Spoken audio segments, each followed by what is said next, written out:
The merchant captain saw her at dawn. She was running parallel to him about 2 miles to the south, low in the water, her single mast carrying a spread of canvas that seemed almost too large for a vessel that small. He checked the wind. It was behind her, and she was using every inch of it. By the time he understood what he was looking at, she had already changed course and was heading straight for him. He had maybe 40 minutes, probably less. He called for more sail. He prayed his carpenter had kept the hull clean. He knew what that low black shape meant, and he knew his fat merchant vessel, deep with cargo, wide in the beam, slow through the water, was not going to outrun it. Nothing that size should have been moving that fast, but that was exactly the point. This was not a scene from a movie. This was the Caribbean somewhere in the 1710s or 1720s, and the vessel bearing down on that merchant ship was almost certainly a sloop. Not a massive galleon bristling with cannon, not a towering warship with 3 rows of gun ports and a crew of hundreds. A sloop, maybe 60 to 80 feet long, maybe 8 or 10 guns. A crew of 60 to 80 men crammed onto a vessel that most modern people would look at and call small. And yet, that sloop was one of the most effective predatory tools in the Atlantic world during the golden age of piracy. Not because it was the biggest or the most heavily armed, because it was exactly the right vessel for exactly the right problem. Welcome to Dead Man's Shore. I'm Jack. If you're new here, this channel covers real pirate history. The kind that doesn't need the Hollywood version because the true story is stranger and more dangerous than anything a screenwriter invented. Hit subscribe if you can, and leave a comment below telling me what you think a real pirate crew would have valued more, speed or firepower. The answer might surprise you by the time this video is done. The image most people carry of a pirate ship comes from movies, theme park rides, and 2 centuries of romantic fiction. It is a massive vessel, huge masts, 3 tiers of gun ports, a carved figurehead at the bow, flags flying from every spar, and a crew of hundreds looking equally picturesque and dangerous. The Black Pearl, the Queen Anne's Revenge as Hollywood renders it. A floating fortress that announces itself with a thunderclap of cannon and a wall of black smoke. That image is not completely wrong. There were pirates who sailed large vessels. Blackbeard's Queen Anne's Revenge was a converted French slave ship that carried around 40 guns when he had her fitted out.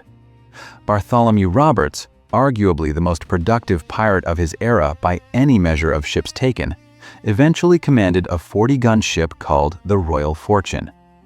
These men were real, and their ships were real. But here is what the movies never show you. Most pirates did not sail those ships.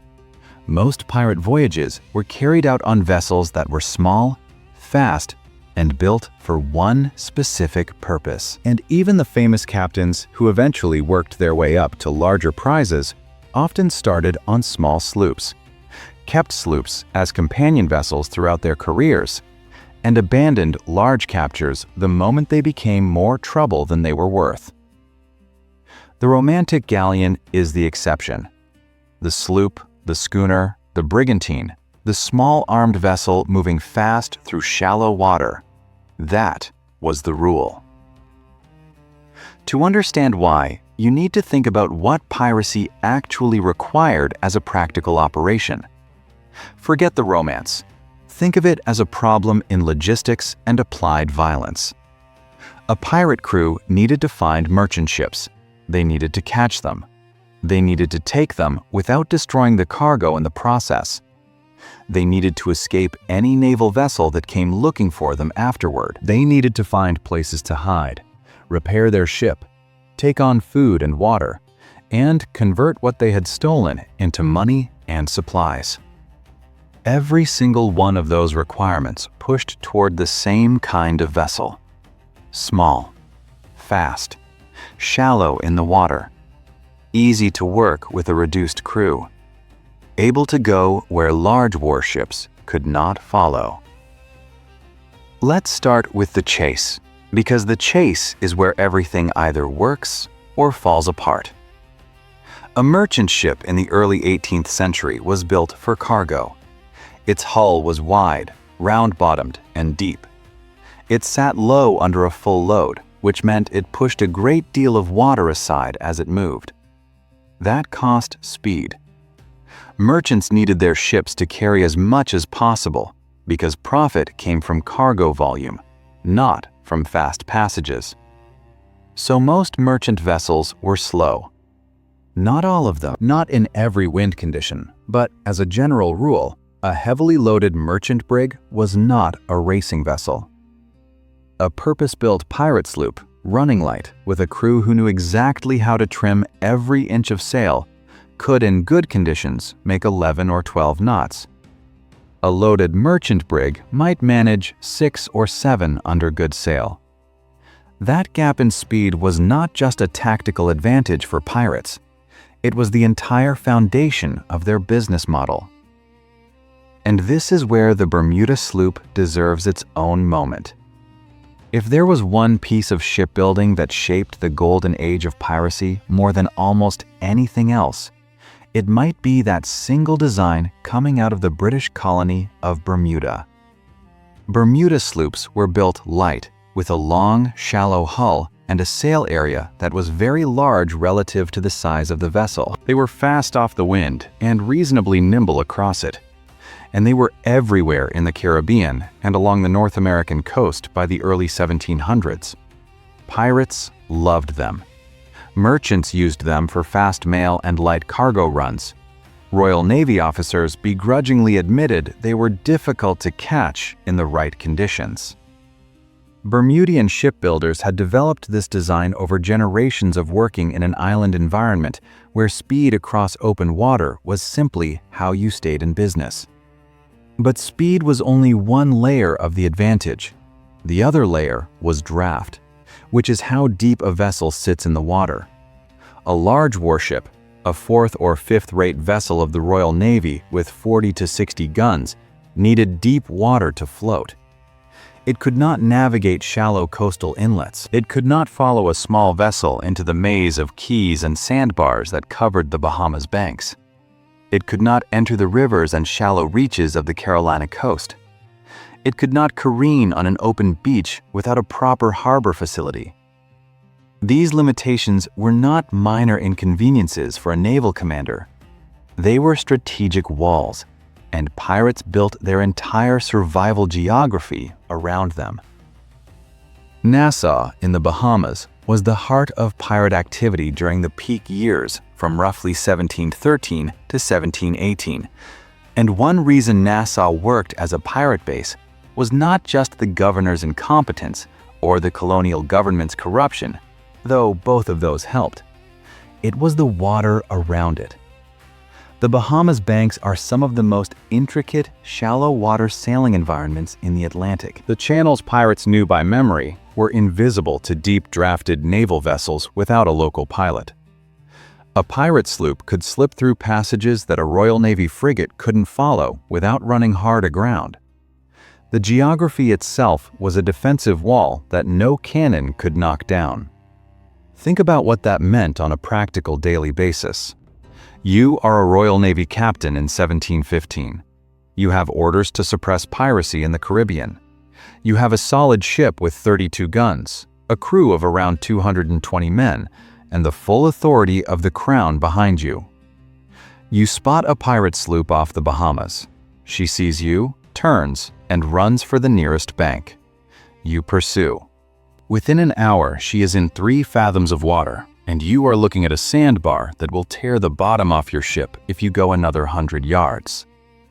The sloop has disappeared behind an island that your charts barely show. What do you do? The answer, historically, was often nothing. You sail away. You write a report about the difficulty of the station. You request more shallow draft vessels from the Admiralty. The Admiralty considers the request. The pirates, for the moment, go back to work. This is the paradox at the heart of the whole story. The British Empire, the Spanish, the French, the Dutch, all of them had naval forces that dwarfed anything any pirate crew could put together. In terms of raw firepower, any one of a dozen naval vessels could have destroyed any pirate ship ever recorded. So why did piracy survive for as long as it did? The answer is not that pirates were secretly superior sailors. It is that they had chosen a game that did not play to the Navy's strengths, and the Navy took a long time to genuinely adapt. Consider what a large warship actually was. A Royal Navy fourth rate of the early 18th century might carry 50 to 60 guns on 2 decks. It had a crew of 300 or more men. It was built from thousands of tons of oak timber, fitted with miles of rope, and provisioned for months at sea. It was designed to fight other large warships in formal fleet engagements, the kind of set-piece battle where 2 lines of ships exchanged broadsides until one side broke. For chasing a sloop through the Bahamas, it was approximately as useful as a cart horse at a foot race. Pirates understood this in practical terms, even if they never sat down to write it out as strategy. The choice of a small, fast vessel was not poverty. It was not a consolation prize because they couldn't afford something larger. For many pirate captains, it was a deliberate operational choice. A sloop or schooner with fore and aft rigging, meaning sails that ran along the length of the vessel rather than across it on square yards, could point much more sharply into the wind than a square-rigged warship. In a headwind, a square-rigged ship was nearly helpless, forced to tack slowly back and forth to make any progress upwind. A fore and aft rigged sloop could hold a much tighter angle to the wind and keep moving when larger vessels were struggling. In the Caribbean, where the trade winds blow from a consistent easterly direction for months at a time, knowing how to use those winds efficiently was worth more than any number of cannon. Benjamin Hornigold, one of the founding figures of Nassau-era piracy, and a man who would eventually accept a pardon and work as a pirate hunter himself, started his career on a sloop and operated primarily on sloops during his active years as a pirate. His one-time partner, the man history knows as Blackbeard, eventually captured the Concorde, a French slave ship he renamed the Queen Anne's Revenge and fitted with around 40 guns. That ship made him famous. It also ran aground off the Carolina coast in 1718, in circumstances historians still debate, effectively ending that chapter of his career. The large ship brought prestige and power. It also grounded on a sandbar. The lesson was not subtle. Here's a detail most people miss when they imagine pirate ships in operation. The hull had to be clean to go fast, and keeping a hull clean required a process called careening, which meant hauling the vessel onto a suitable beach or into shallow protected water, tilting it on its side, and physically scraping, burning, and re-tarring the bottom to remove weed, barnacles, and the wood-boring creatures called shipworms that could turn a sound oak plank into something resembling a sponge within a few months in warm Caribbean water. A fouled hull didn't just slow a ship down slightly, it could cut effective speed by a third or more. A pirate sloop that could make 12 knots with a clean hull might struggle to make 8 with 6 months of growth on the keel. In a world where your entire operation depended on being faster than your prey and faster than your pursuers, that was a survival problem, not a maintenance inconvenience. Careening required a suitable beach, a shallow and protected anchorage, and several days of extremely vulnerable labor. While a ship was careened on its side, it could not fight or run. If a naval vessel showed up during the process, the pirates were in a desperate position. This is one more reason why shallow water geography mattered so profoundly. Pirates needed beaches and inlets that large warships could not easily reach. The same shallow draft that let them escape a pursuit let them careen in relative safety. Every layer of the system connected to every other layer. Would you have voted to keep a captain who chose a sleek, fast sloop over a bigger, captured prize when the crew wanted the larger ship? Drop your answer in the comments below. A lot of what kept pirate democracy functioning came down to exactly those kinds of arguments, and not every crew agreed with their captain's judgment. Now let's talk about what happened when a pirate crew caught a merchant vessel, because the ship they sailed away with afterward tells you a great deal about how they prioritized things. A pirate crew that took a large, slow merchant ship had immediate problems. They now possessed a vessel that was hard to sail with a reduced crew, hard to conceal, hard to careen on a beach, and would attract immediate attention in any port that wasn't already compromised. Some captains kept large prizes for a time if the firepower was useful. But a very large number of pirate prizes were looted, sometimes used as a temporary consort, and then burned, scuttled, or set adrift. The pirates took the cargo, the useful equipment, any crewmen with skills they needed, and they went back to their sloop. This pattern shows up repeatedly in the actual records. Bartholomew Roberts, who captured over 400 vessels during his career from roughly 1719 to 1722, switched ships and changed his operational vessel with a kind of tactical practicality that cuts through any romantic image of a pirate deeply attached to his vessel. Roberts used what worked. He took larger ships when their firepower was genuinely valuable and transferred his flag when something faster or more suitable presented itself. He ran what amounted to a mobile raiding operation, ranging across the Caribbean and the West African coast, and his extraordinary run of success came partly from never letting sentiment or the spectacle of a large, impressive ship get in the way of operational effectiveness. Charles Vane provides a contrasting case that illustrates the same logic from the other direction. When Woodes Rogers arrived at Nassau in 1718 with a pardon offer and warships to back it up, most pirate captains in the harbor accepted the terms. Vane refused and broke out through the harbor entrance in his sloop, firing on Rogers' ships as he went. He escaped specifically because of his sloop. A heavier vessel couldn't have maneuvered out of that entrance under fire the way he did. For a time, the choice kept him free and active in the Caribbean. But when he was eventually wrecked in a storm, marooned, and picked up by a passing vessel whose captain recognized him, he had nothing left. The sloop had made him dangerous. Without it, he was just a wanted man on a sandbar.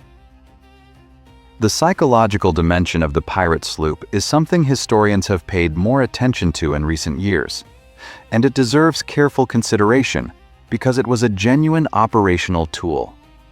Pirates did not always need to fight to take a vessel. In fact, fighting was expensive, dangerous, and destructive to the very cargo that justified the whole enterprise.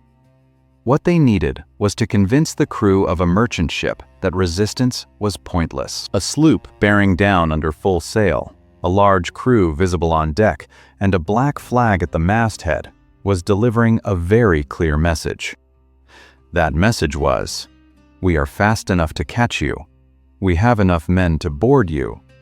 And if you make this difficult, the only people who suffer are you. Surrender, and we take what we want and leave you alive." The flag mattered here more than the cannon in many cases. The various black flags that pirates flew, collectively called the Jolly Roger in popular history, though individual crews used many different designs, were not decoration. They were a calculated communication tool. A black flag generally signaled that surrender would be accepted and that prisoners would be treated reasonably. A red flag, which some crews flew after a black flag had been ignored, signaled that no quarter would be given. The psychological system worked precisely because it was consistent enough to be credible. A merchant captain who had heard that pirates generally kept their word when a crew surrendered without a fight had a rational reason to do exactly that.